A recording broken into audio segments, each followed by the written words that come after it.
Vamos a orar entonces para dar inicio a nuestra clase de hoy. Padre que estás en los cielos, santificado y glorificado sea su santo y bendito nombre.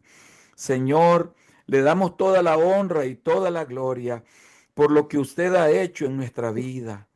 Gracias, Señor, porque nos permitió vivir el día de hoy para estudiar su palabra.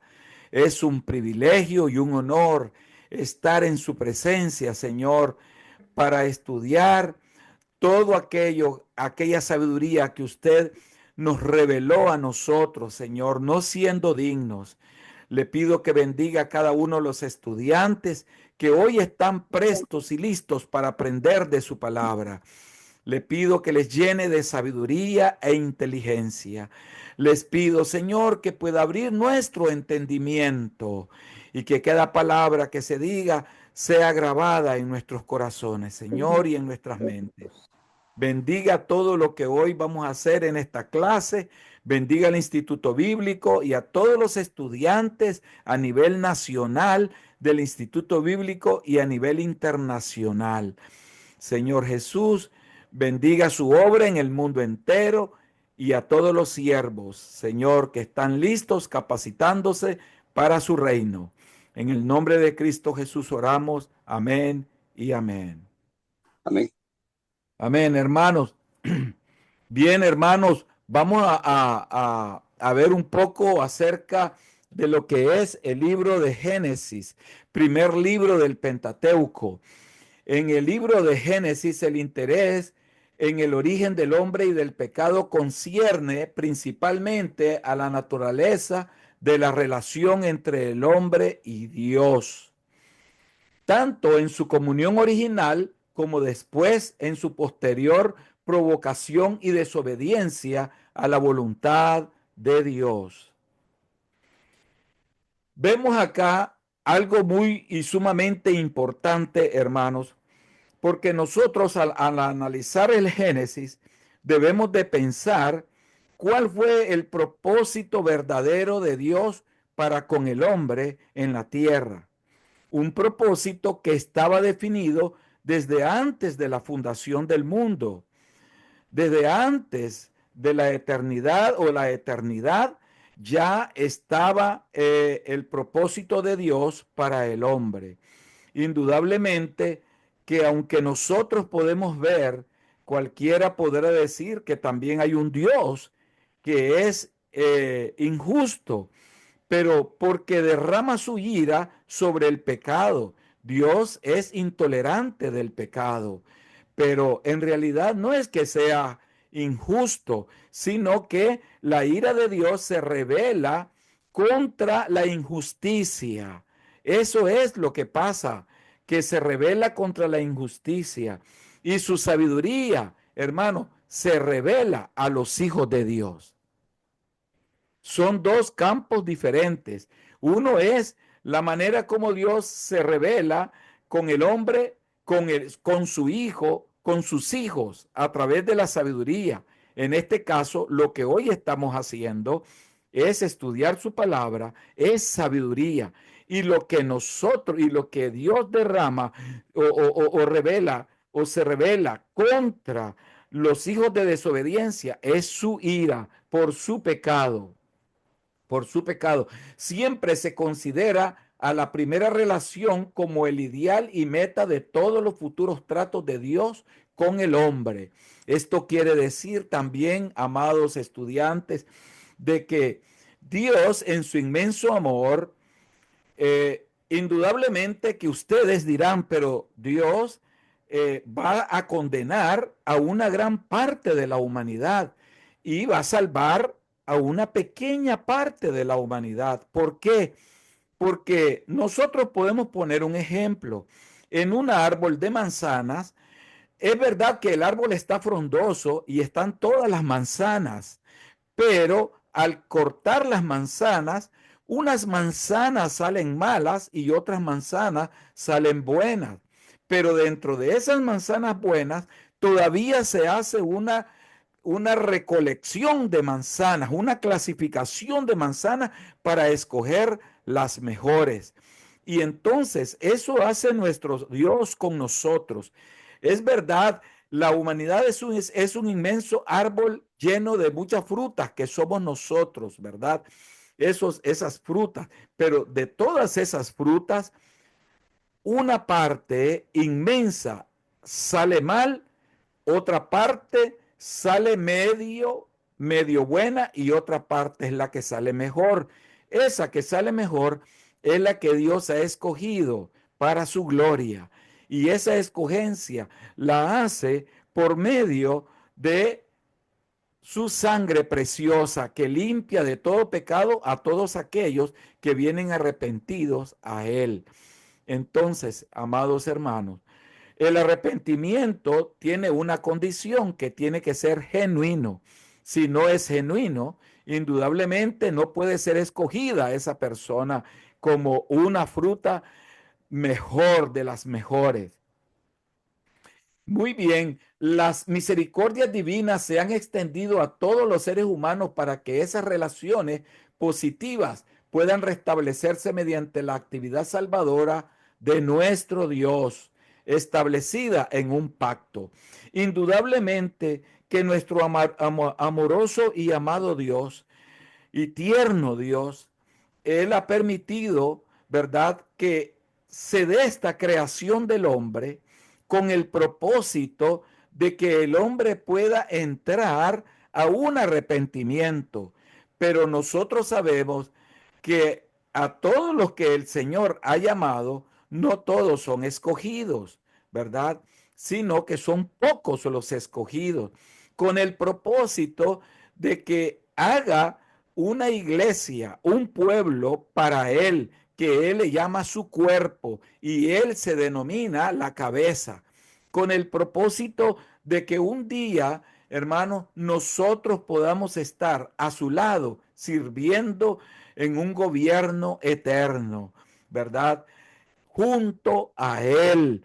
Y eso es lo más hermoso, caminar junto a Él desde ya para que un día en la eternidad estemos con Él juntos, administrando toda la herencia que nos tiene preparada a cada uno de nosotros.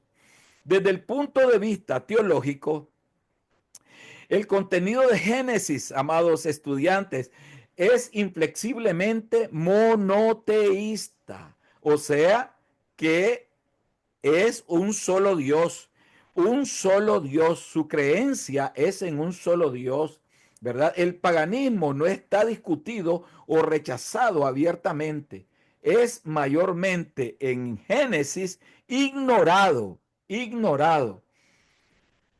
Por lo tanto, el Génesis solo se describe algunas circunstancias de práctica idólatras cuando lo hace en forma indirecta, como en el capítulo 22 y 23 de Génesis. Ahí aparece en el 22, indirectamente se habla de una idolatría y o repudiándola directamente en el capítulo 23. El ímpetu nacional y religioso que tuvo el paganismo en Mesopotamia, Canaán, Egipto, está casi totalmente ausente en Génesis. Quiero decirles, amados estudiantes, que el Pentateuco indudablemente registra una historia de la cual, hermanos, hay escritores que tuvieron que escribir en algún momento, agregándole al Génesis, a Deuteronomio y a cada uno de los libros del Pentateuco, algunas razones históricas, ¿verdad? Inspiradas por Dios, indudablemente, ¿verdad? ¿Por qué? Porque hay citas que las vamos a ver más adelante que citan a esos escritores, ¿verdad? Que agregan a cada uno de estos libros, cuando el profeta Moisés ya no existía. El profeta Moisés ya no existía. Entonces, estos escritores hacen referencia en algunas cosas en estos libros. Importante, amados hermanos. Nosotros vamos a ver, hermanos, la manera como el Señor se manifiesta en cada uno de estas acciones a medida que vamos desarrollando cada uno de estos libros del Pentateuco, porque cada uno de ellos pues registra casos bien interesantes. Nosotros debemos de ver que en el Génesis del versículo 1 hasta del capítulo 1 hasta el capítulo 11, ¿verdad?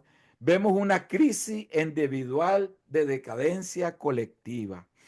Cuando nosotros hablamos de una crisis individual de decadencia colectiva, se refiere que el hombre, por su naturaleza, que conste que Dios precisamente, hermanos, previendo que lanzó a Satanás a las tinieblas y que Satanás se paseó en el huerto del Edén, previendo el Señor que Él le permitió, porque eso fue una permisión de Dios, que Satanás estuviese en la tierra, en el huerto del Edén. Fue un permiso de Dios, porque Él es el que permite todas las cosas en este universo. Entonces, sabía que Satanás iba a dañar la naturaleza divina del hombre. En el hombre habitaba en ese momento del huerto del Edén una naturaleza que era divina. ¿Por qué era divina, amados hermanos? Bueno, era divina porque el espíritu y el alma estaban unidos. El espíritu y el alma estaban totalmente, era una unidad en el principio de los tiempos, en el principio de la creación, era una unidad. Y entonces el hombre tenía capacidad para poder hablar con Dios y oír la voz de Dios de manera audible. El hombre tenía esa capacidad. Entonces, el hombre era una unidad cuando Dios lo puso en el huerto. Dios, hermanos, en su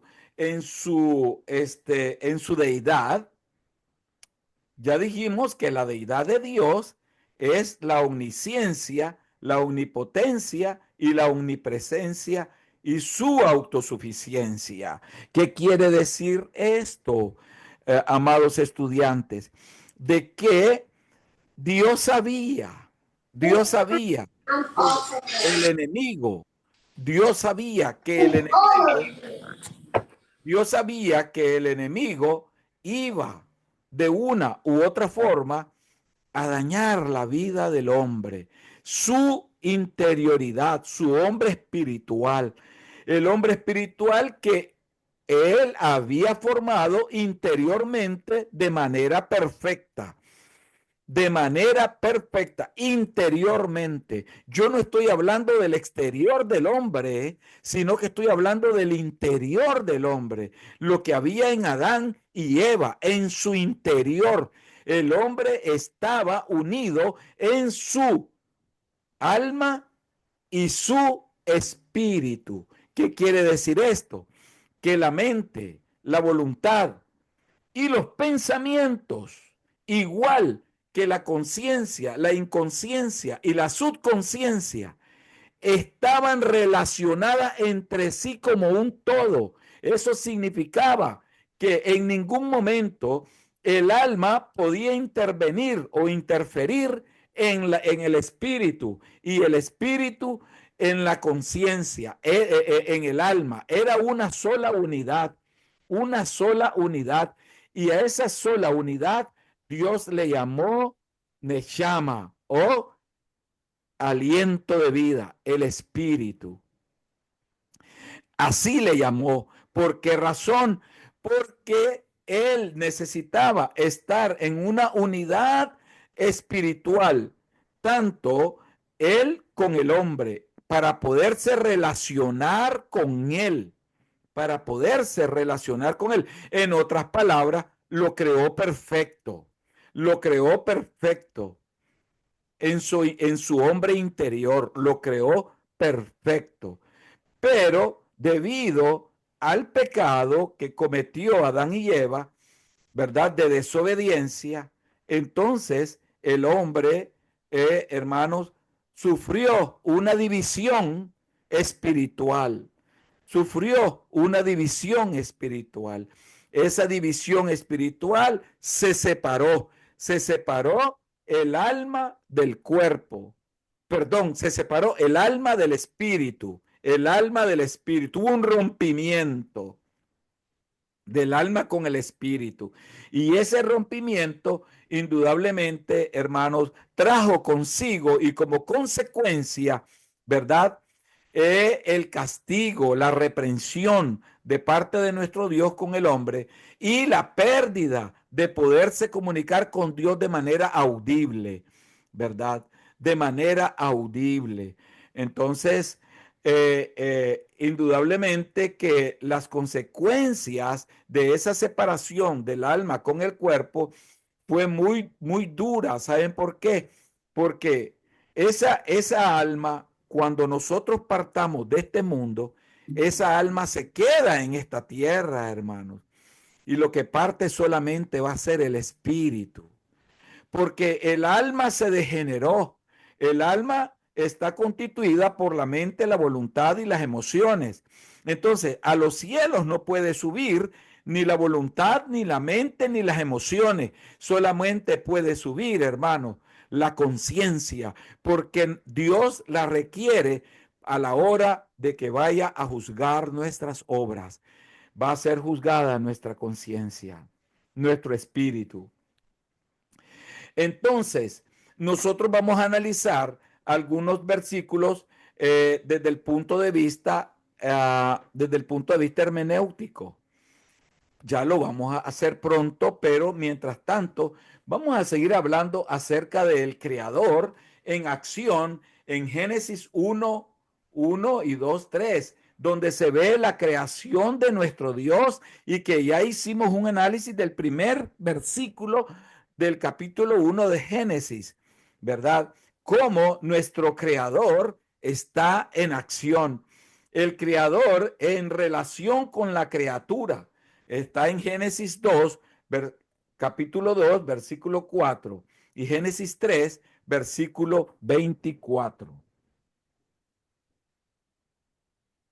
La relación que yo les acabo de hablar. Después, el crimen y su conciencia.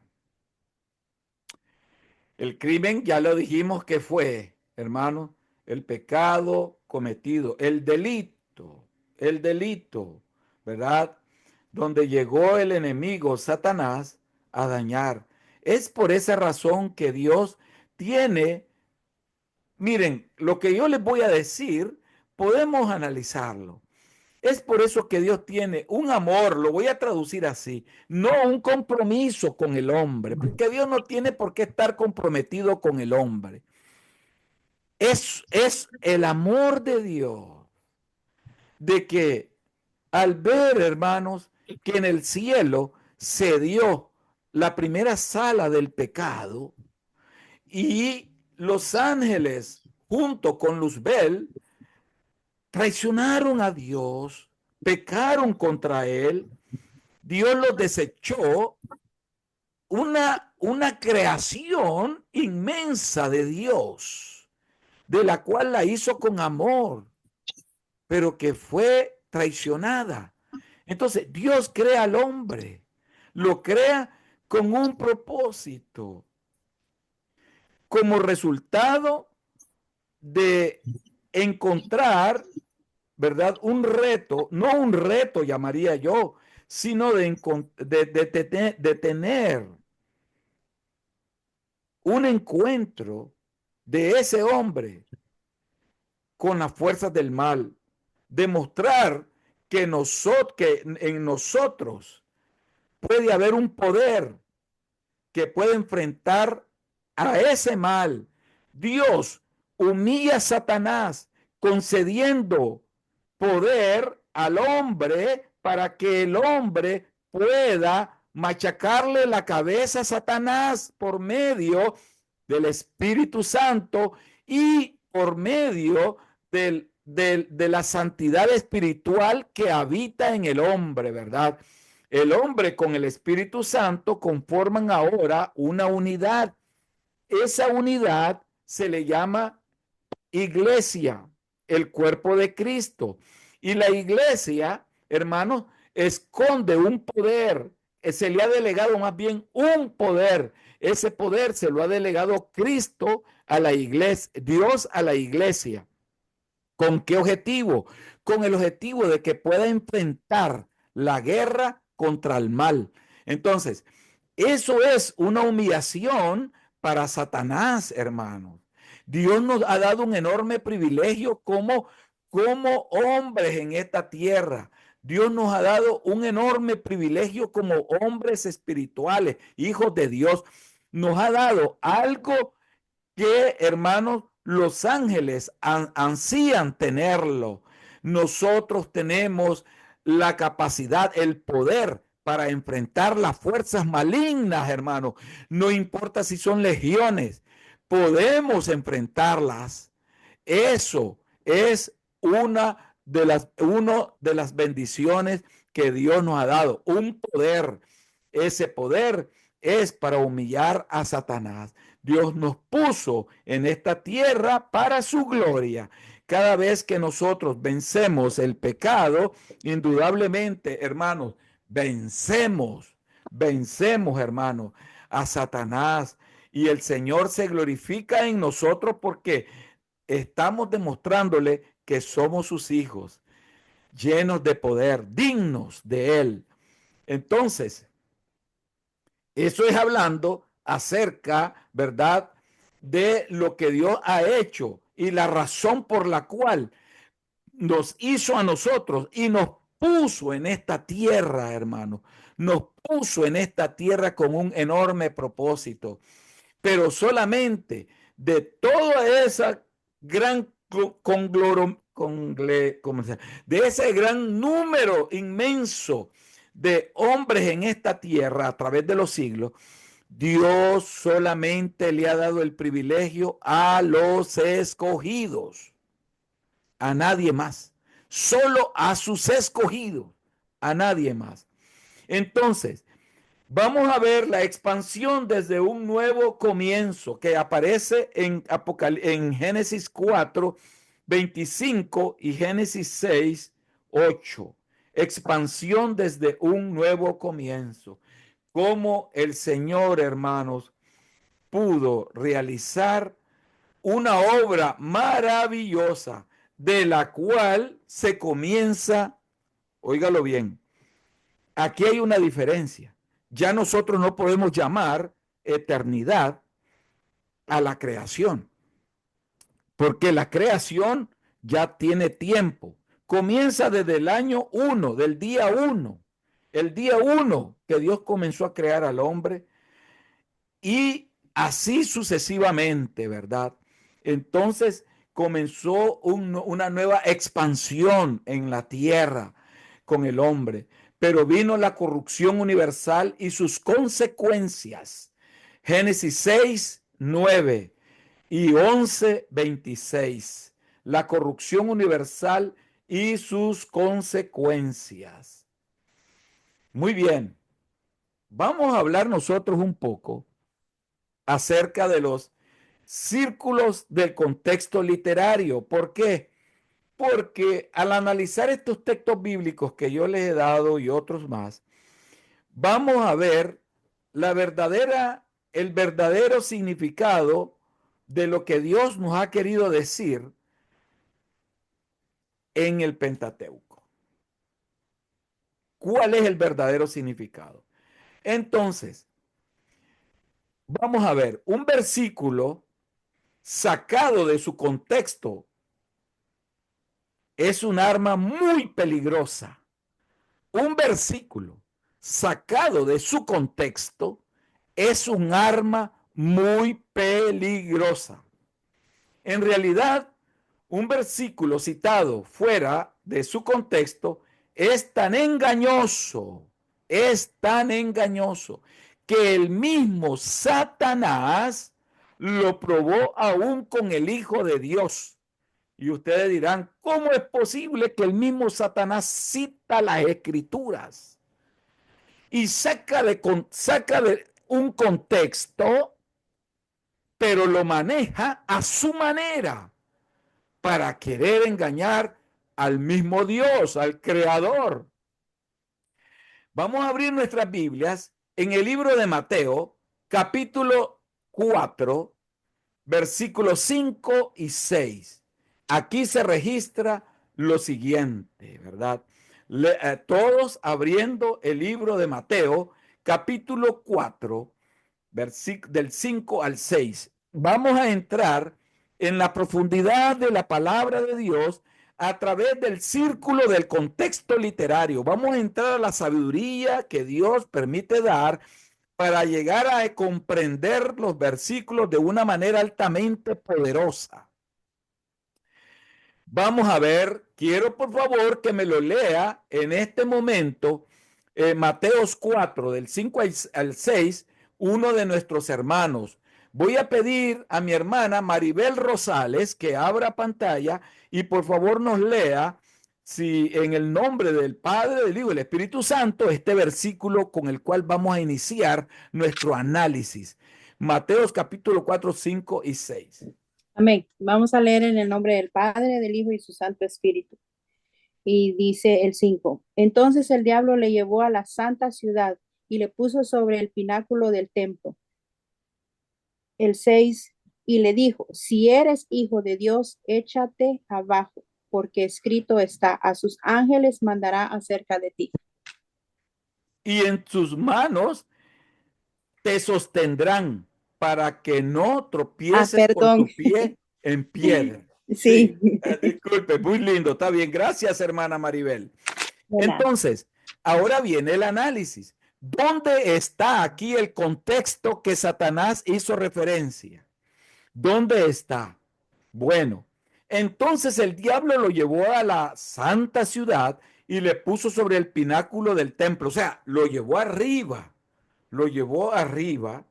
y le dijo, si tú eres hijo de Dios, échate abajo. Oiga lo que le está diciendo, échate abajo, porque escrito está. Si ahí saca el contexto de lo que él está hablando, ¿verdad? Entonces, él viene y pone en contexto un texto bíblico. ¿De dónde lo saca? Bueno, cuando nosotros vemos la parte parcial del texto, vamos a analizar entonces Salmo 91, 11 y 12. Salmo 91, 11 y 12. Dice, todos leyendo, miren qué interesante el análisis bíblico, la profundidad de la palabra de Dios. Estamos haciendo este ejercicio para entender algunos versículos maravillosos que vamos a estudiar en Génesis. Entonces dice, pues, Salmo 91, 11 y 12, pues a sus ángeles mandará acerca de ti, pero mejor que me lo lea, pero mejor que me lo lea mi hermana Cintia. Hermana Cintia, ¿puede leer, por favor? Amén. Dice, pues a sus ángeles mandará acerca de ti, que te guarden en todos tus caminos, en las manos te llevará para que tu pie no tropiece en piedra.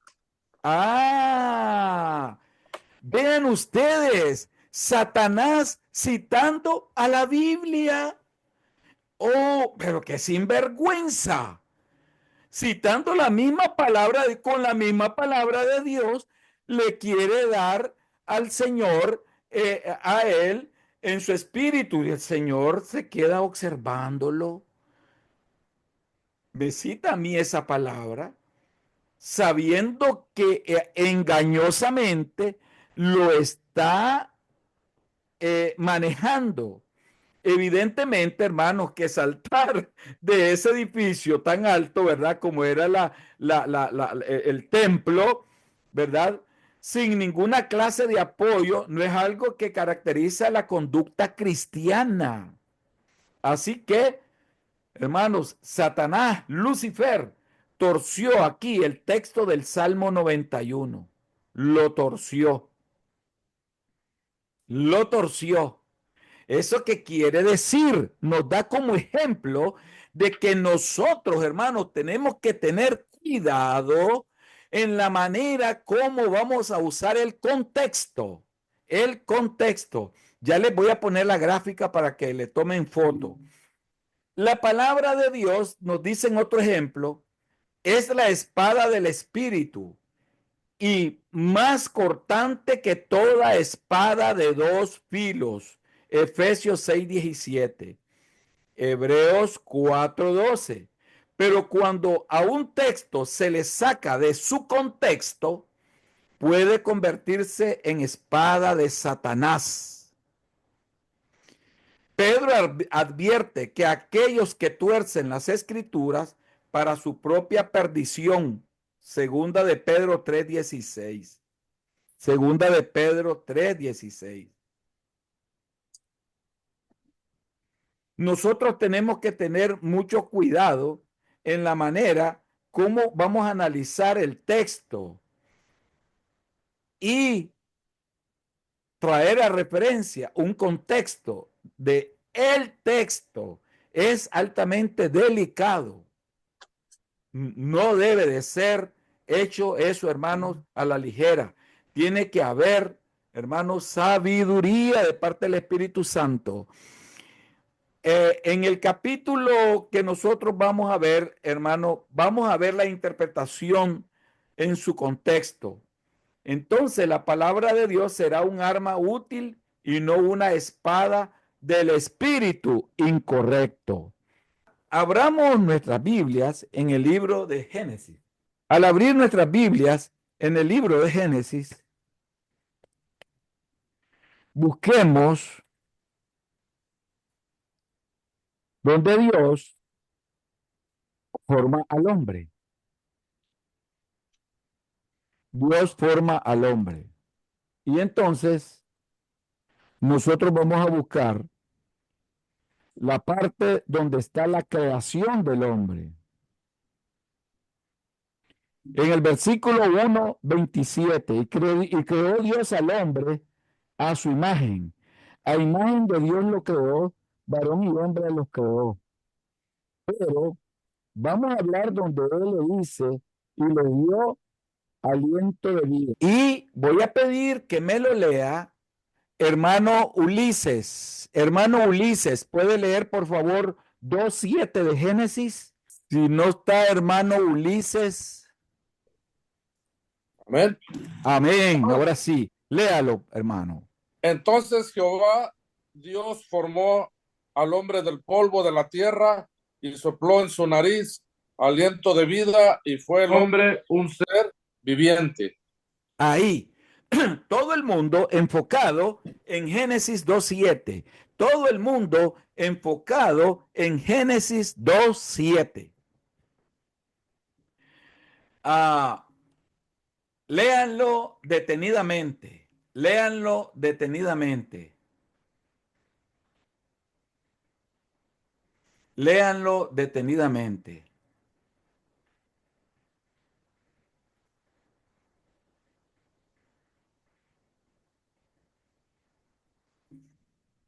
Muy bien. Ahora que ya lo leyeron detenidamente, vamos nosotros, hermanos, a interpretar este texto bíblico. En primer lugar, quiero preguntar a hermano Edilberto. Hermano Edilberto, abra audio. Este texto bíblico habla en un sentido, el lenguaje que se utiliza, ¿es sentido figurado o literal? Es literal, pastor. Muy bien, hermana Zoilita. ¿Este texto bíblico es literal o figurado, el lenguaje?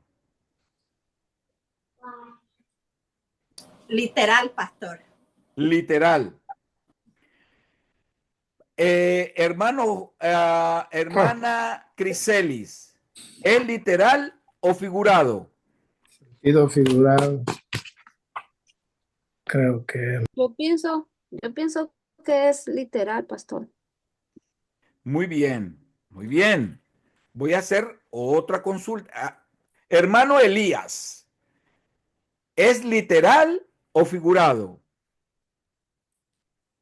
Yo pienso también que es literal, pastor. Muy bien, muy bien, muy bien. Realmente en la palabra de Dios hay acciones de parte de Dios que tienen un trasfondo que es, digamos, una profundidad teológica, pero también tiene una profundidad hermenéutica y exegética, porque aquí nosotros podemos ver tres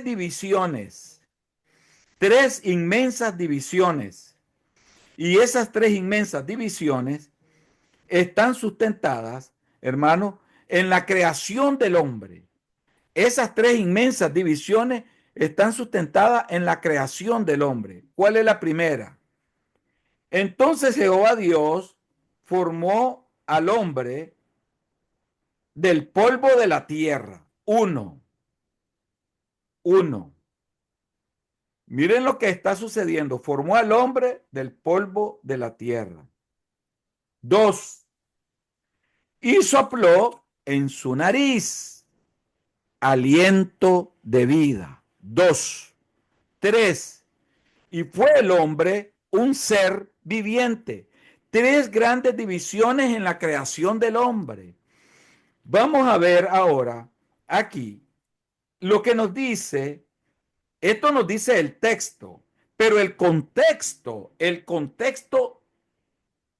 local, el contexto local, ¿qué nos dice? Voy a preguntar ahora a Pastor Francisco. Pastor Francisco, en lo primero, entonces Jehová Dios formó al hombre del polvo de la tierra. ¿Qué es aquí lo que nosotros vamos a utilizar en este contexto? Este contexto es local, pero este contexto local tiene un origen. ¿Cuál es el origen de ese contexto local en esa primera parte, donde Jehová Dios formó al hombre del polvo de la tierra? Lo tomó del polvo de la tierra, literalmente tomó polvo de la tierra y formó al hombre, ¿verdad? Pero al formar al hombre, ¿qué pasó? Entonces, aquí tenemos que hacer una comparación con las figuras literarias. Entonces, aquí se utiliza una figura literaria que va a dar forma a la persona. Esa figura literaria, ¿cómo se llama? La estuvimos estudiando en la clase del miércoles pasado.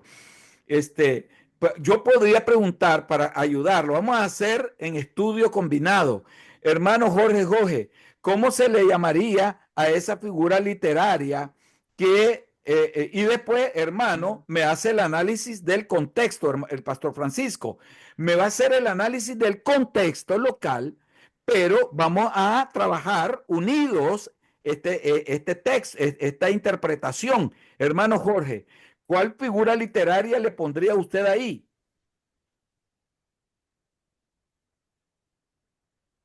Porque cuando dice que formó al hombre del polvo de la tierra, ¿qué está queriendo decir? El polvo de la tierra. Yo necesito una figura literaria para que me le dé forma a esto, para ya irle dando forma al contexto local.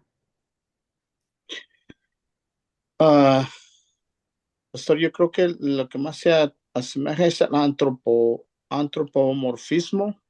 Antropomorfismo. Antropomorfismo. Antro es hombre, morfo. Ujú. ¿Qué es morfo?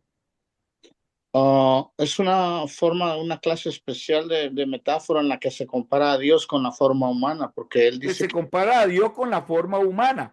Dios dice que creó al hombre a su imagen y semejanza, Ujú. ¿verdad? En el texto que nosotros leímos de Génesis 1, que 1:21, no, perdón, 1:21 no fue, 2:7, 12, 2, 1, 2, no, 2, capítulo 2:7, 2:7. pastor. no, no, no, 2:7. no, no, no, 1, cuando Dios 1:27. 1:27. 27, exacto. Y creó Dios al hombre a su imagen. A imagen de Dios lo creó, varón y hembra lo creó.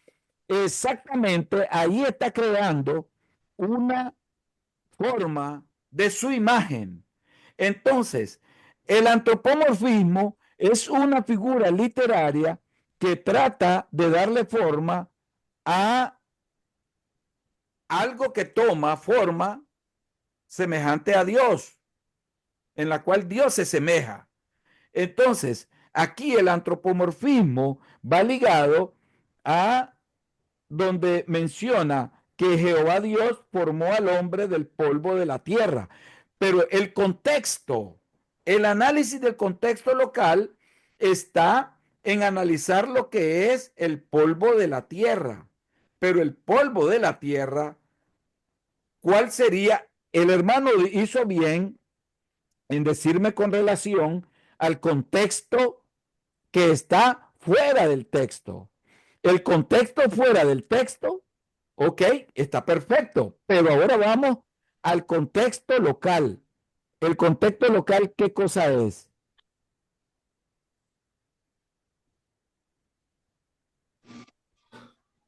Es la personificación, pastor. Es la personificación. Muy correcto. ¿Quién me lo contestó? Que ahora tengo a Edilberto. hermano Edilberto. Bueno, gracias, hermano Edilberto. Interesante. ¿Por qué razón?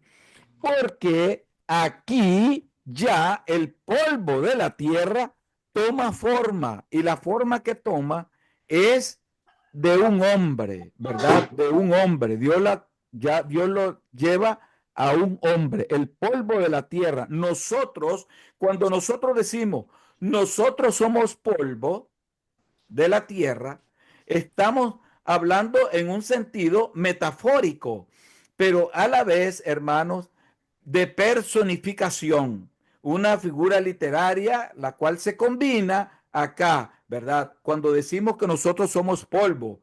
Y la palabra de Dios, mucho lo menciona, somos polvo.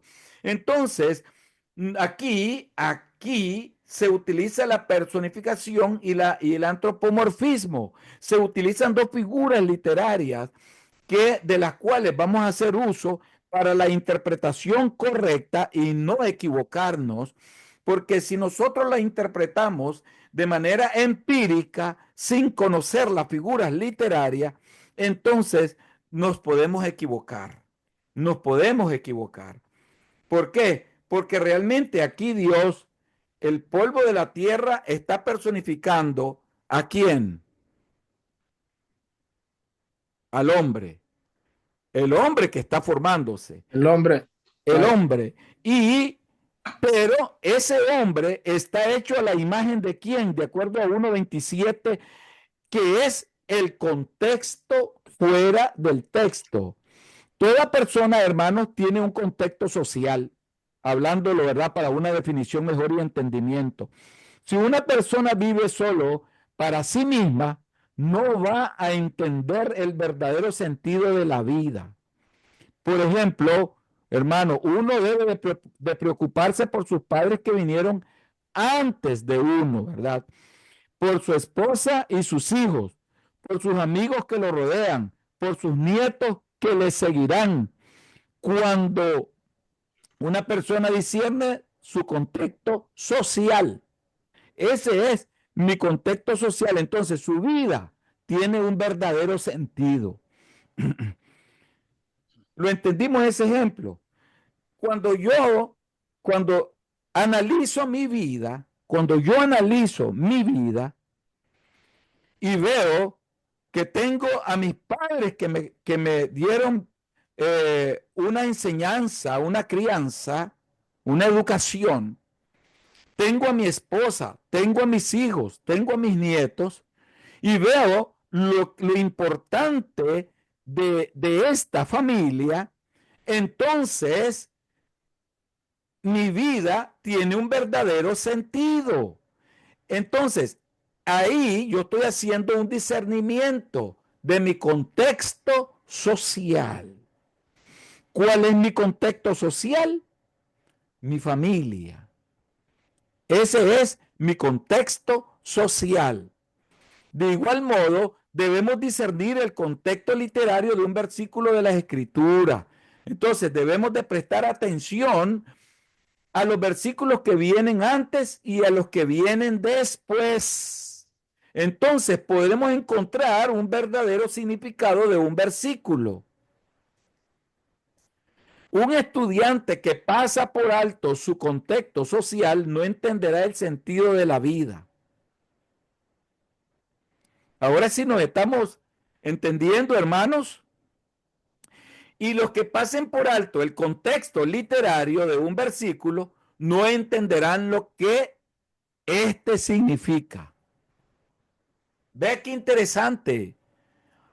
Es por esa razón de que nosotros tenemos que manejar bien el contexto. ¿Por qué? Porque usted, ¿cuántas veces ha leído? Entonces Jehová Dios formó al hombre del polvo de la tierra y lo sopló en su nariz y le dio aliento de vida y fue el hombre un ser viviente. Punto. Lo leyó y usted dijo, aquí Dios formó al hombre y punto.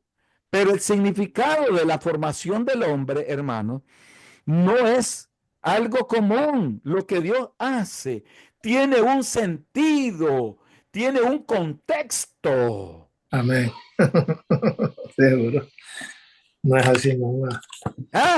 Entonces, ¿qué significa? Que cada palabra de Dios tiene un contexto, o sea, tiene un sentido, por medio del cual se traduce a la profundidad espiritual de Dios con interés para el hombre. ¿Ya? Entonces, aquí en este texto de 2:7, nosotros estamos analizando de que Jehová Dios formó al hombre del polvo de la tierra. Esa formación no es una formación insignificante. O el hombre, como dicen, fue menor que los ángeles. En realidad, hermanos, si fue menor que los ángeles, ¿por qué Dios no escogió entonces a los ángeles como su cuerpo espiritual y en la cabeza? ¿Y por qué no escogió a nosotros, siendo menores que los ángeles, como su esposa, su novia y su futura esposa? ¿Por qué creen ustedes? Porque en el contexto social de Dios, este hombre está hecho a su imagen y a su semejanza. ¿Dios ha dicho que los ángeles son hechos a su imagen y semejanza? No. Pero el hombre sí es hecho a imagen y semejanza de Dios. Y por lo tanto, en el contexto social de Dios, aquí podríamos decir, en el contexto teológico también de Dios, el hombre, hermano, no es cualquier cosa. El hombre de Dios es hecho a su imagen y a su semejanza. Ahora bien, ese contexto me manda al estado original verdadero del hombre, el verdadero hombre, el hombre real, no el hombre de carne y hueso que se envejece y se arruga y se muere. A ese hombre no me estoy refiriendo, me estoy refiriendo al hombre espiritual, hermanos, al hombre espiritual. Ese hombre fue hecho a imagen y semejanza de Dios. Y por lo tanto, en el Génesis 2:7, en el Génesis 2:7, yo no lo puedo discernir si yo no tomo ese contexto por medio de la figura literaria de la personificación. Y esa personificación y ese antropomorfismo es la semejanza de Dios en el hombre. Hay una enorme combinación Amén. que nos ayuda a entender y a interpretar, hermanos, la profundidad de la palabra de Dios, que nosotros no la vamos a estudiar de corrido como cualquier libro. Aquí este curso dijimos que era un curso especial y altamente poderoso para que podamos comprender, hermanos, lo hermoso desde el primer texto bíblico de Génesis hasta el último de Apocalipsis. Todos, hermanos, se expresa la naturaleza de Dios, su esencia para nosotros, una revelación para nosotros. Muy bien. Y sopló el segundo grupo, y sopló en su nariz aliento de vida. Muy bien, muy bien. El contexto local me dice, bueno, él sopló en su nariz, sopló en su nariz aliento de vida. Pero al soplar en su nariz aliento de vida, literalmente todo este texto, cuando lo estamos leyendo, ahora lo entendemos y decimos, oh, wow, todo esto tiene una interpretación bíblica. Pero esta interpretación bíblica, hermano, no es literal. Eso no es literal. No. Eso es interpretativo, utilizando la hermenéutica. Entonces, aliento de vida. Aliento de vida. Pero ¿qué es aliento de vida, hermanos? ¿Qué es aliento de vida?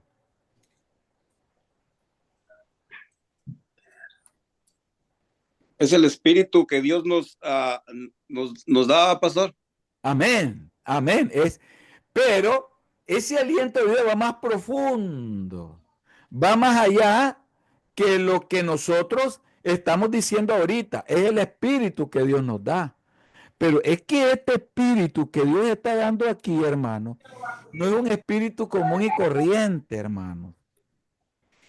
Este espíritu que Dios está poniendo en el hombre es eternidad. Amén. Es eternidad.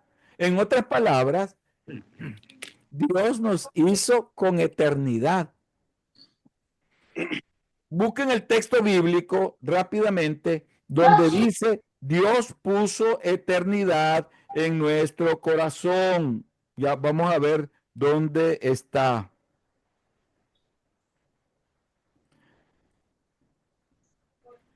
Ajá.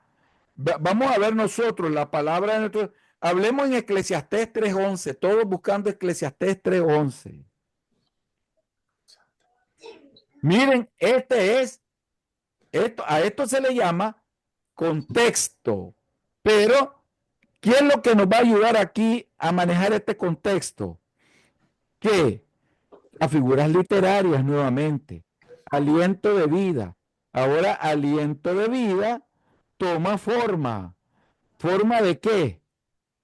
Aquí, ¿qué figura literaria está? Personificación. Hermano Jorge, ¿qué es la personificación de acuerdo a sus notas?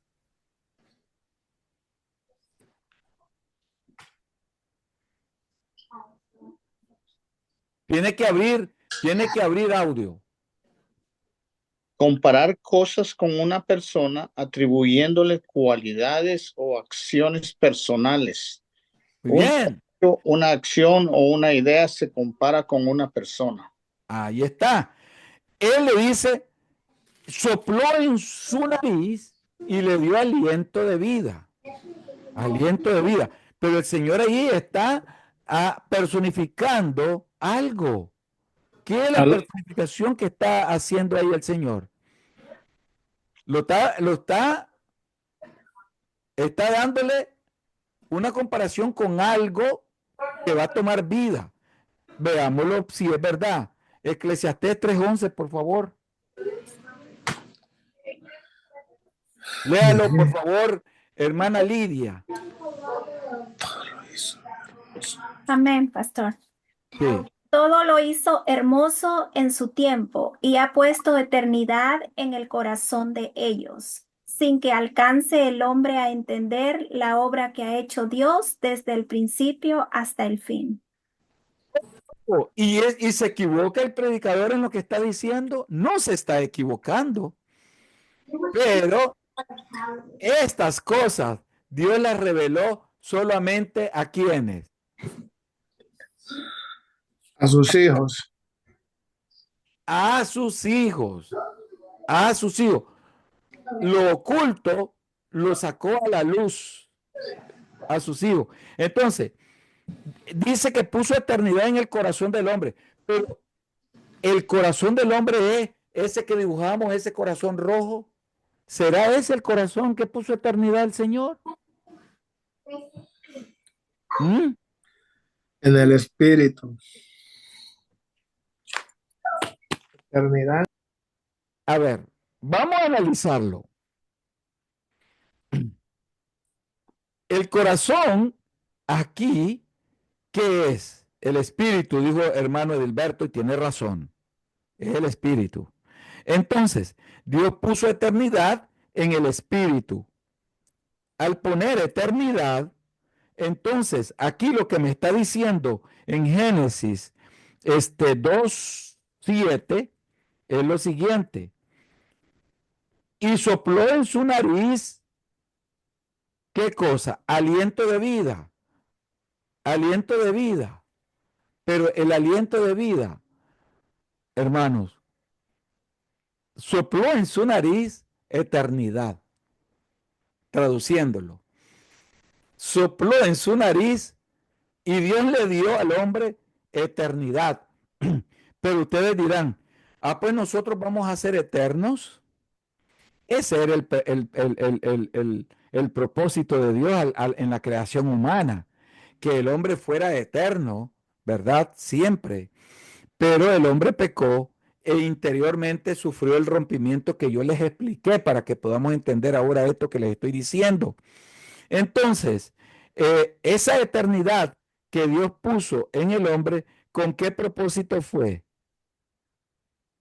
Si yo les pregunto, ¿qué me respondería, digamos, hermano Osvaldo Chan?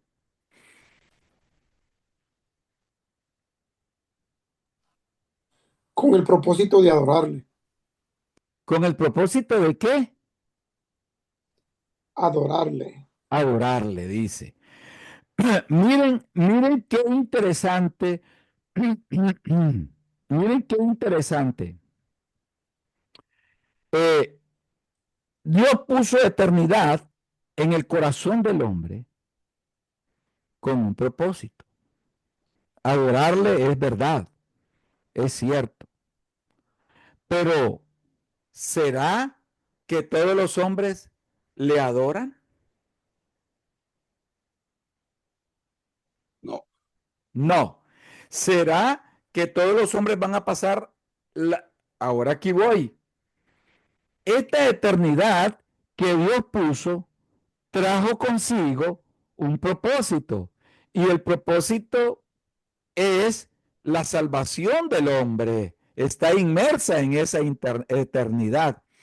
La vida es la vida eterna. ¿Y quién es la vida eterna? ¿Quién es la vida eterna? Jesucristo. Jesucristo.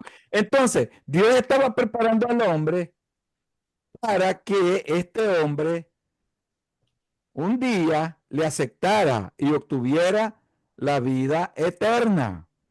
Pero lo estaba preparando con el objetivo de que esa eternidad sea para el cielo y no para el infierno, porque también para el infierno se va a vivir una eternidad. Entonces, lo estaba preparando al hombre para que fuera al cielo, pero Dios sabía de que esa eternidad iba a ser una para el cielo y otra para el infierno. Dios lo sabía. Por lo tanto, ese aliento de vida que Dios puso en nosotros, además de que había eternidad, había vida eterna. Pero esa vida eterna, hermanos, ¿cuándo iba a ser manifestada? ¿Cuándo?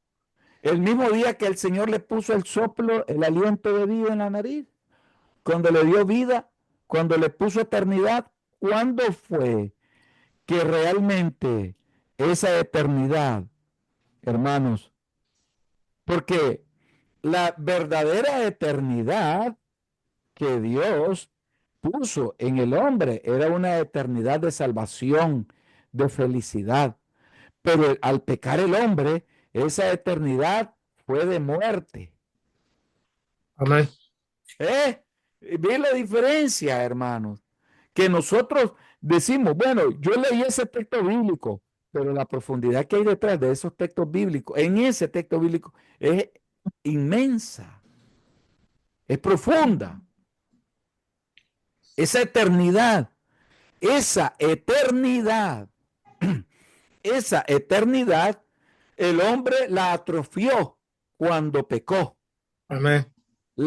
Entonces el hombre murió espiritualmente al pecar. El pecado es muerte. ¿Ah? El pecado es muerte. Entonces el hombre murió. Entonces, volvemos al primer grupo. Entonces Jehová Dios formó al hombre del polvo de la tierra. Ahí. Lo formó a su imagen. ¿Por qué lo forma a su imagen y semejanza? Porque él sabía de que un grupo de estos que estaban en el árbol, de los frutos mejores, estos iban a tener una semejanza igual a él. Primera de Juan 3:2. Léalo, por favor, Pastor Ambrosio. Dice la palabra, amados, ahora somos hijos de Dios y aún no se ha manifestado lo que hemos de ser. Pero sabemos que cuando Él se manifieste seremos semejantes a Él, porque le veremos tal como Él es. Ah, ¿qué quiere decir? Que Él nos formó a su imagen y semejanza, pero esa imagen y semejanza, hermanos, en un principio, aquí quiero hacer una pregunta. ¿La hizo para todos los hombres o para solamente sus escogidos? Gracias. A ver, respóndame, por favor, hermana Rocío.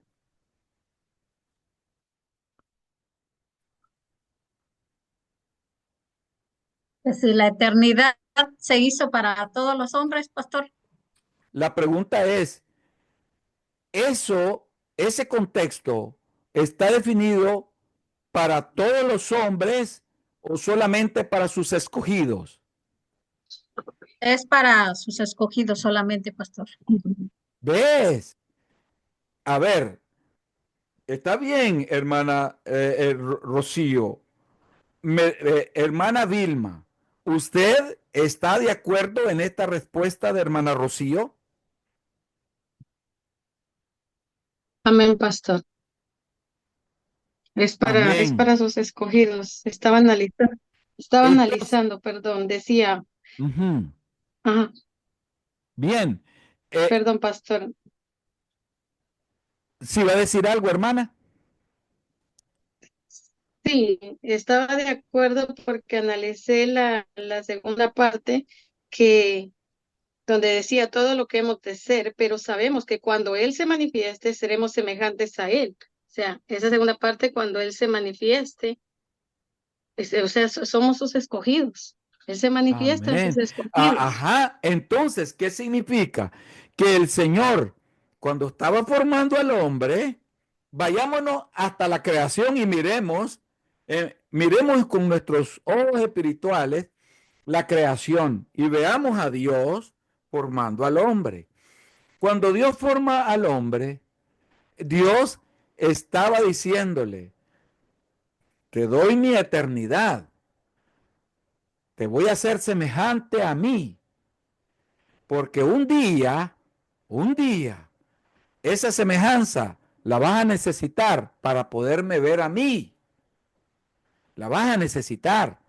Entonces, te formo a ti. Entonces, pero el Señor estaba actuando ahí de una manera parcial o total. Esas preguntas son pesadas, hermano.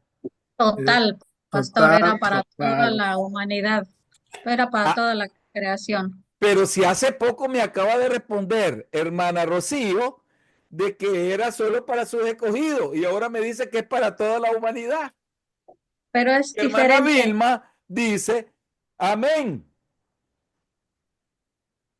es diferente el contexto, pastor, es diferente de lo que está hablando a lo que estamos viendo en San Juan 3. Ajá, a ver, eso quiero, eso quiero, eso quiero. Eh, Porque la gente que no cree en Dios, que no acepta a Cristo, sí va a tener una eternidad, pero ellos no van a ser semejantes a Cristo como lo estamos viendo que dice aquí, seremos semejantes a Él. Si tienen maldad, no pueden ser semejantes a Dios, mucho menos están purificados, como dice aquí.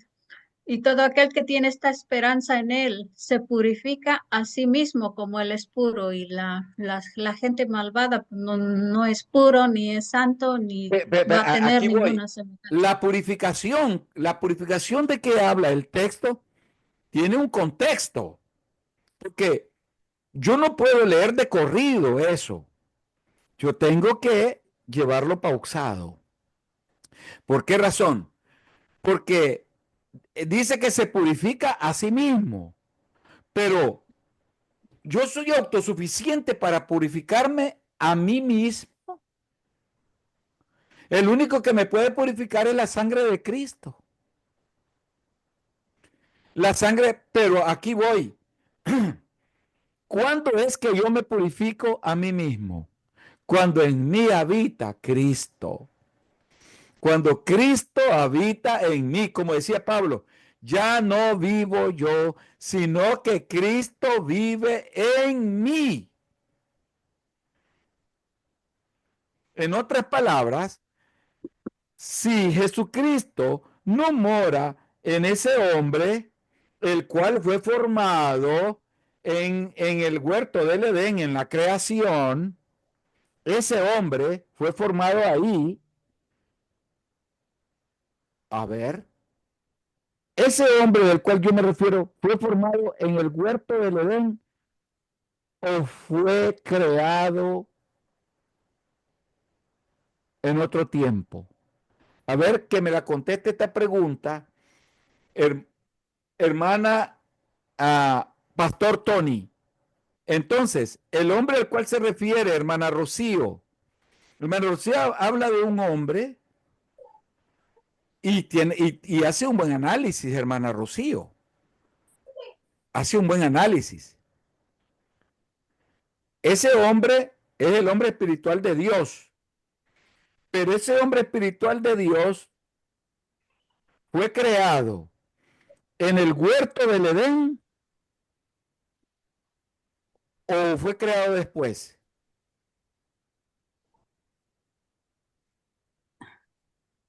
Pienso que fue creado en el huerto del Edén, ¿verdad? Porque después de la creación es cuando él viene a conocer lo que es el pecado por causa de la desobediencia. Bien, Pastor Tony nos acaba de dar eso. Ahora quiero, hermano Josué Elí Bonilla, por favor, ¿qué dice usted a la respuesta que dio Pastor Tony?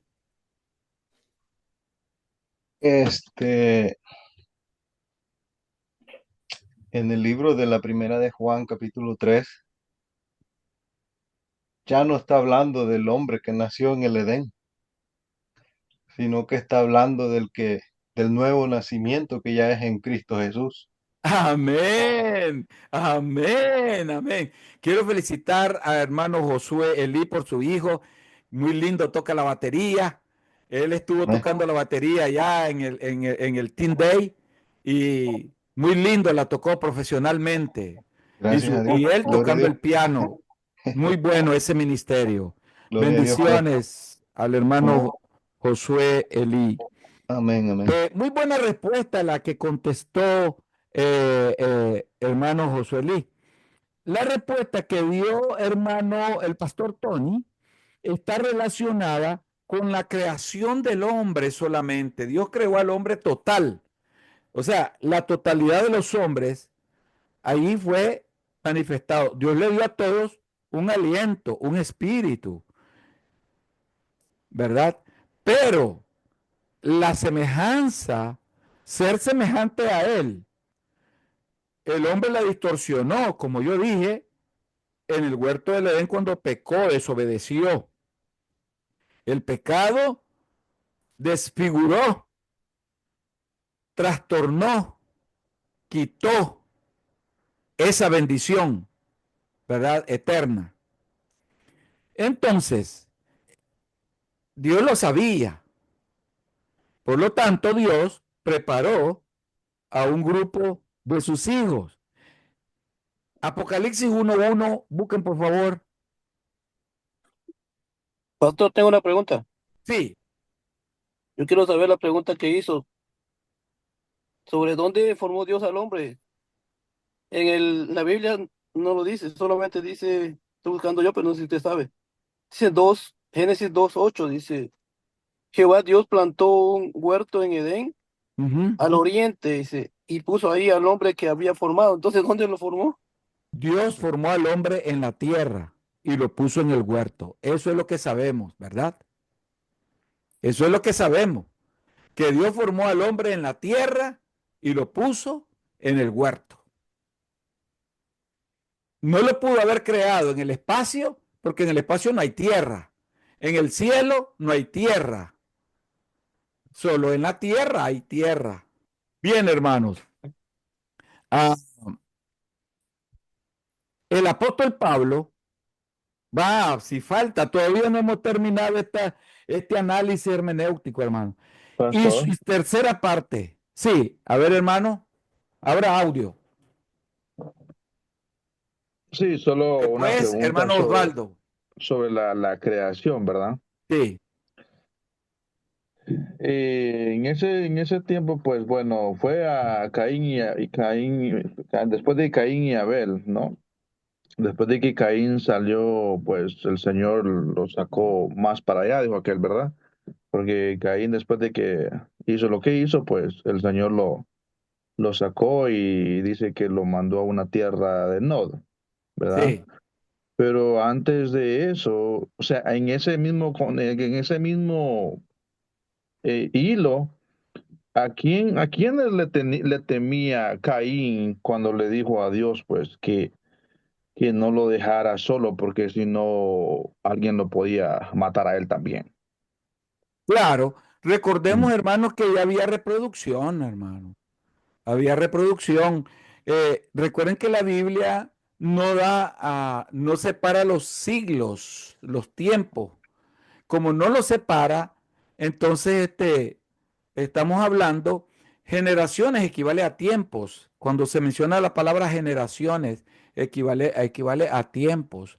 Entonces, nosotros entendemos de que cada palabra que aquí se habla indudablemente no está, digamos, definida de manera puntualizada con fechas y cosas, no, sino que se hablan generalidades, que nosotros entendemos de que hubieron ya desarrollo de las generaciones y para que haya sucedido eso, tuvieron que pasar siglos, porque los hombres vivían hasta 900 y 1000 años.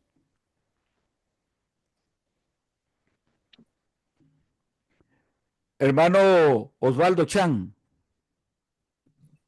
Perdón, pastor. Aquí en Génesis 3:9 dice, mas Jehová Dios llamó al hombre y le dijo, ¿dónde estás tú? Y él respondió, oí tu voz en el huerto y tuve miedo porque estaba desnudo y me escondí. Hay una, ¿verdad? Sí. Ya de último, en el último dice, en el 23 dice, y lo sacó Jehová del huerto del Edén para que labrase la tierra de que fue tomado. Echó pues fuera al hombre y puso al oriente del huerto del Edén querubines y una espada encendida que se revolvía por todos lados para guardar el camino del árbol de la vida. Entonces, esto es como dijo el hermano Selvin, esto es un pensar y eso es para, usted me corrige, ¿verdad? La tierra estaba formada, ¿verdad? Pero el huerto del Edén era como por decir, un pedazo de la misma tierra, pero aparte, donde ahí dice que donde formaron todos los árboles y ahí dice espinos, carne producía y como las plantas de campo, todo eso. Entonces, yo me imagino que era un lugar, como usted dice, de la misma tierra, pero aparte, porque ahí dice Claro, que entonces, cuando era como un lugar especial para ellos, porque claro. dice él, Era el oí, paraíso. sí, oí tu voz en el huerto y me escondí. Quiere decir que él estaba en el huerto, pero salió del huerto a esconderse porque estaba ahí en el paraíso. Así O sea, es es. una manera de interpretar, ¿verdad? El paraíso era un lugar santo, hermanos. Por eso, a eso me refiero, que era un lugar apartado, era un lugar... Sí, un lugar santo, pero imagínense ustedes que en ese lugar santo llegó Satanás. Pero ahí también, Se ajá, correcto. atrevió, aunque Satanás se atrevió a citarle en la Biblia al autor y consumador de la palabra, imagínense ustedes su misma palabra, se atrevió Satanás a hacerlo, de que no es capaz Satanás, Lucifer, de todo, hermano. Nosotros por eso tenemos que vivir con la armadura puesta. Pero como dice la palabra de que él escuchó, o sea, él escuchó que lo estaban llamando del huerto, que era un lugar santo, que era un lugar apartado, entonces Claro. probablemente la serpiente no estaba en el huerto, sino estaba en la tierra. ¿O no? A ver. Que la serpiente no estaba estaba en la tierra y el huerto entonces ¿a dónde estaba? Por eso le digo yo que la tierra es la tierra, pero el huerto es un lugar apartado. Entonces, Claro, es un lugar santo. Entonces, por eso le digo yo, Satanás, entonces probablemente cuando habla con la mujer, cuando habla con Eva, no puede decir que estaba frente al árbol. No lo no, puedo correcto, decir a porque eso no me lo dice refiero, la no estaba en el Biblia. lugar santo. No lo dice la Biblia. Yo Correcto. no puedo decir cosas que no dice la Biblia.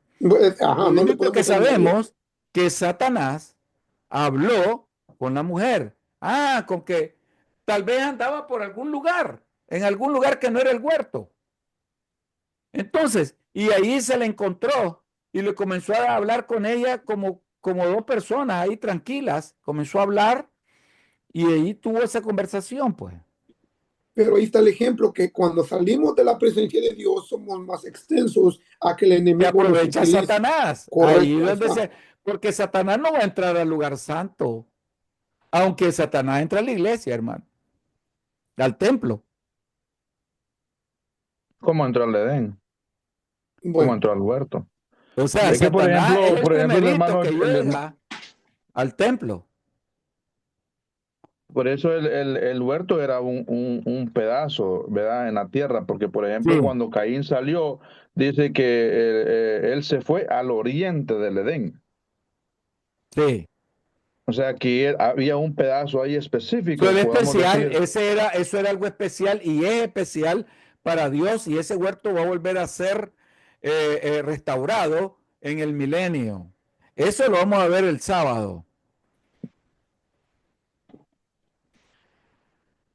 Bien, sigamos. Entonces, y sopló en su nariz aliento de vida y fue el hombre un ser viviente.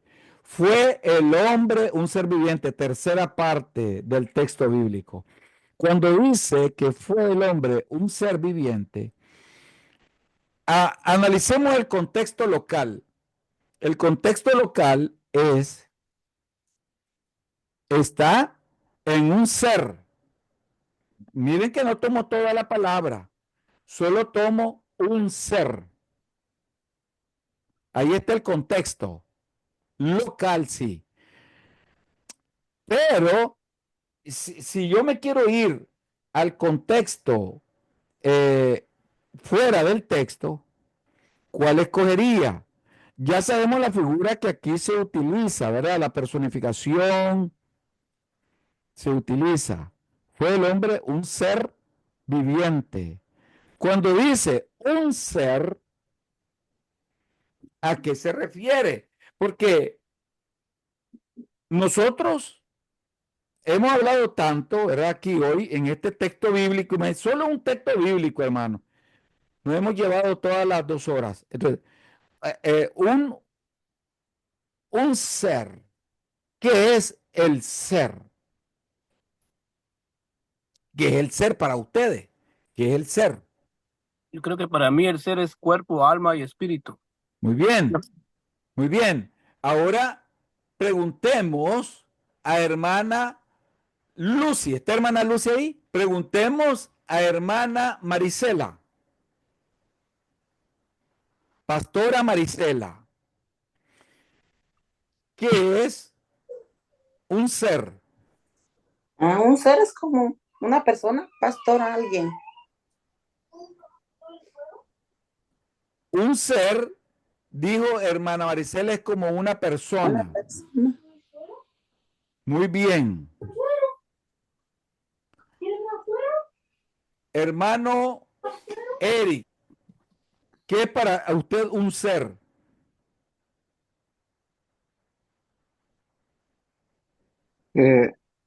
Lo que dice el verso donde dice, y fue el hombre un ser viviente, eso fue Dios, Dios en el hombre.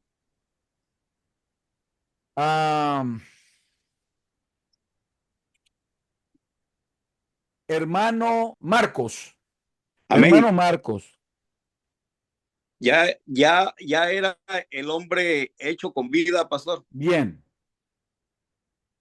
El hombre hecho con vida, dice. Un ser viviente. Un ser viviente.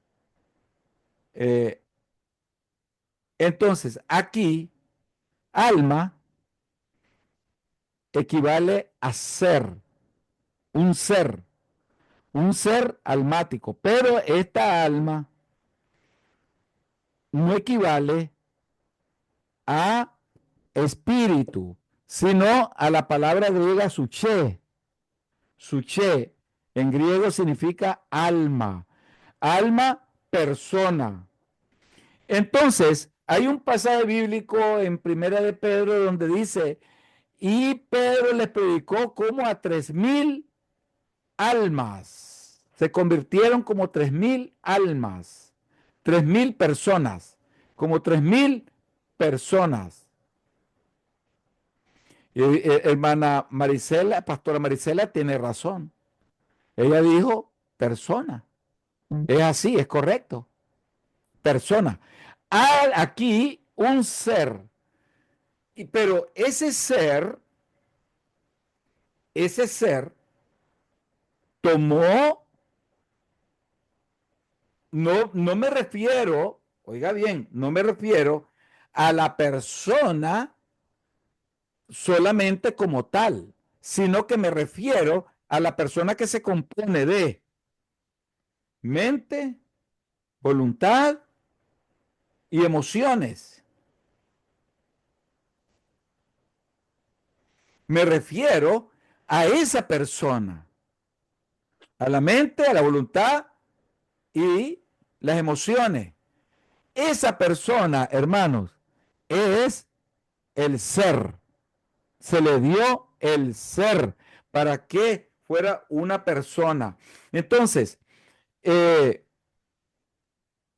primero de Samuel 16:7 nos dice, pero el Señor dijo a Samuel, no mires a su apariencia, ni a lo alto de su estatura, porque lo he desechado, pues Dios ve no como el hombre ve. Pues el hombre mira la apariencia exterior, pero el Señor mira el corazón, o sea, el espíritu. Pero ese espíritu también se llama alma. Pero esa alma es equivalente a nechama en hebreo, que quiere decir espíritu del hombre compuesto por la conciencia, la inconsciencia y la subconsciencia. Entonces podemos nosotros observar, ¿verdad? De que el hombre está compuesto de un cuerpo, el polvo, está compuesto de un aliento de vida, que es el espíritu o el alma también, pero equivalente a espíritu, esa alma. Esa alma es eterna. El alma a la cual me refiero es al alma equivalente al espíritu eterno. Y al alma, que es un ser al cual yo me refiero, es a la persona llena de emociones, de voluntades y pensamientos. Eso queda con el hombre en esta tierra cuando muere. Solo va el espíritu al cielo. Pastor, Sí, en Tesalonicenses 5:23 dice, habla del ser. sí. Dice, y el mismo Dios de paso santifique por completo todo vuestro ser. Dice, luego dice, espíritu, alma y cuerpo Amén. sean guardados irreprensiblemente para la venida de nuestro Señor Jesucristo. O sea, también es el espíritu, el alma y el cuerpo, ¿va? Esa es la persona. Nosotros somos tripartitos. El hombre es, Dios lo formó tripartito, cuerpo, alma y espíritu. El hombre es tripartito, tres. Pero para el Señor, ahora, aquí viene una cosa interesante. El alma sirve como eje entre el cuerpo y el espíritu. El alma sirve como eje. Entonces, eso quiere decir de que Satanás se va a interesar en trabajar el alma, que se compone de la mente, la voluntad y las emociones. Ahí trabaja Satanás. Y porque él sabe que trabajando esa parte va a afectar al espíritu y al cuerpo. Va a afectar al espíritu y al cuerpo. Entonces, fue el hombre un ser viviente. Dios lo completó. Si no lo hubiera completado en toda esa línea, no hubiera habido hombre tal. Pero Dios, el alma y el espíritu estaba unido allí. Era santo. Completamente. Esa fue la diferencia. El apóstol Pablo, haciendo ahora una comparación con contexto, el apóstol Pablo escribió, todo lo puedo en Cristo que me fortalece, Filipenses 4:13. Pero bien, podría una persona emplear mal este versículo, pasando, hermanos, atención, por alto, el contexto. Podría tratar de llevar a cabo algo físicamente imposible invocando Filipenses 4:13. Como todo lo puede en Cristo que lo fortalece, entonces yo me puedo levantar todas estas cajas, todos estos quintales de cemento, 4 quintales, y me lo voy a llevar porque todo lo puedo en Cristo. Y al siguiente día tienen que darle emergencia al hospital porque le dio lumbago. Entonces nosotros no podemos interpretar estos versículos a nuestra manera, ¿verdad? Entonces, no basta con citar la palabra de Dios, hermano, no basta. Muchos hombres la citan para su conveniencia, pero nosotros no somos de esos. Nosotros citamos la palabra de Dios para salvación del hombre, de su espíritu, su alma, su cuerpo, alma y espíritu, el hombre integral. A eso le llamamos nosotros el hombre integral. Tenemos nosotros que hacer que las palabras correspondan al significado que Él quiere darles, hermano.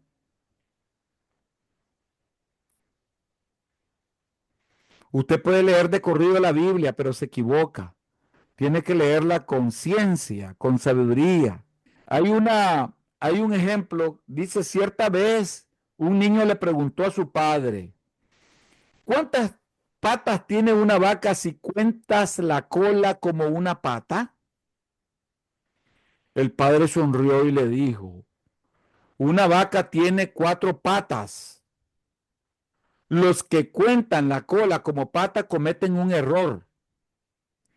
De igual modo, los que interpretan erróneamente un versículo no cambian el verdadero sentido que tiene dicho versículo.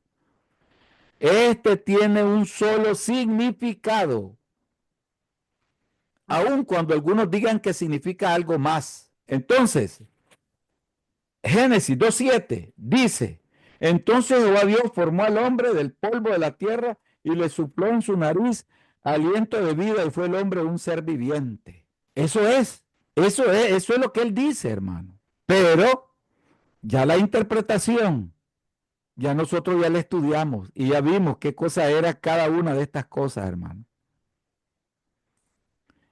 El hombre formó al hombre, pero lo formó con todo eso que hemos hablado, con todo eso que hemos hablado. ¿Alguna pregunta hasta hoy, hermanos? Hemos llegado a la conclusión de la clase de hoy.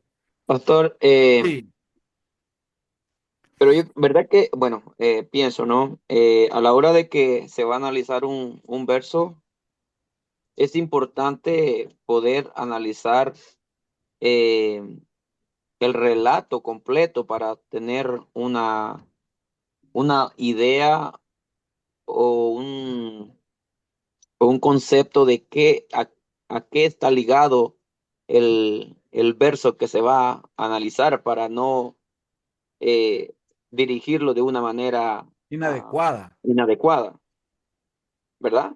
Sí, Porque muchas veces sucede eso, cuando, sobre todo desde un altar, ¿no?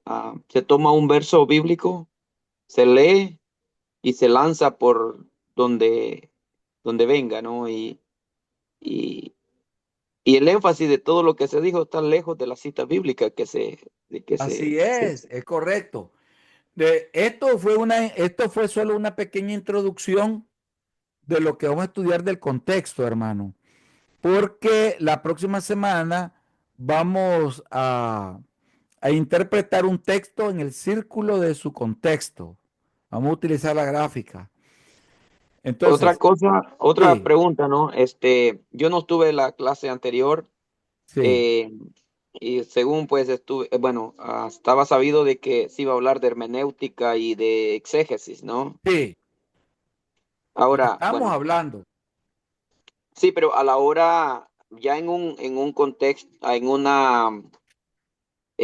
un procedimiento, lógicamente que aquí se hizo un análisis de un verso bíblico, pero en un significado general de lo que es la hermenéutica, eh, ¿cómo puede ayudarnos a nosotros dar un procedimiento, como decir, no?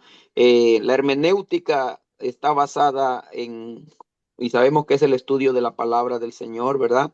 Pero ¿cuál es el proceso que conlleva y en qué momento nosotros aplicamos la exégesis, en qué momento hermenéutica?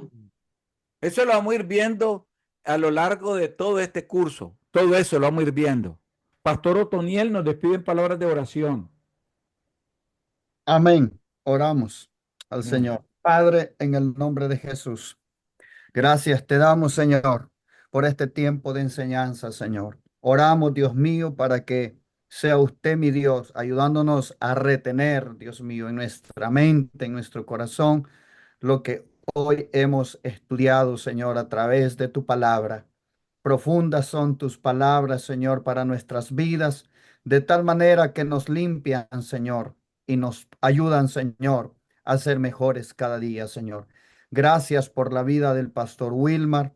Gracias por la vida de cada uno de mis hermanas y hermanos, Señor. Padre, nos vamos a despedir de esta transmisión, mas no de tu presencia, Padre Celestial. Gracias por todo en esta noche. Te damos toda honra y toda gloria.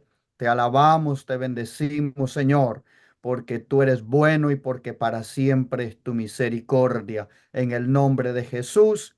Amén, Señor, y amén. Amén. Dios me lo bendiga a todos, hermanos. Feliz Saludémonos. noche. Feliz noche a todos. Dios